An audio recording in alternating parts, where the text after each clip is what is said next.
胡 Sir 最深手遊模型創作，佢一直希望能夠將呢種藝術推廣。開班教學生之餘，2023年更加成功舉辦香港國際模型大賽。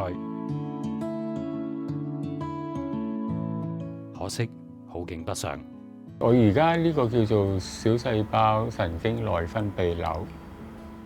就喺胰臟嗰邊膽啊、胰臟啊嗰度開始，咁啊做咗4次嘅化療。總有呢度好啲嘅地方之後咧，又出現第二啲嘅地方，係有少少沮喪嘅，但係冇辦法啦，就係咁嘅啦。亦都知道呢個癌細胞係惡嘅，見步行步咯。雖然唔能夠再舉辦大賽，但係胡 Sir 仍然希望可以為學生嘅作品舉辦展覽。香港防癌會嘅心願計劃正好可以提供協助。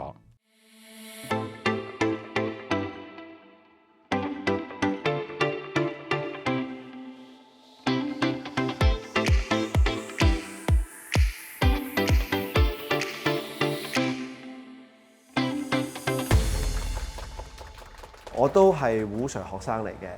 我哋搞呢個師生展最主要嘅目的係一個胡 Sir 嘅心願啦。佢好想咧，即係有一個師生展啦，都俾到無樂堂嘅學生啦，同埋導師啦，咁作為一個紀念啦，係啊，亦都可以俾大家都知道學生做出嚟嘅嘢都好靚嘅喎，師生都一樣好有水準嘅喎，咁樣，所以佢自己呢個心願，我哋就好想同佢一齊去完成啦。心願計劃咧係我哋香港防癌會其中一個慈善嘅項目啦，因為我哋遇到好多病人咧，其實去到晚期嘅時候，好想有一啲心願去完成嘅。當我哋知道胡 Sir 有呢個心願嘅時候，咁其實我哋係成個防癌會所有嘅團隊一齊去幫手。咁我哋首先有社工嘅同事啦，第一時間就去到醫院探訪胡 Sir， 了解佢嘅心願啊，同埋心願入邊嘅一啲需要。咁我哋有唔同嘅團隊幫手啦，包括咗係了解個展覽嘅需要啊，咁一啲物資上嘅資源上啊，我哋都係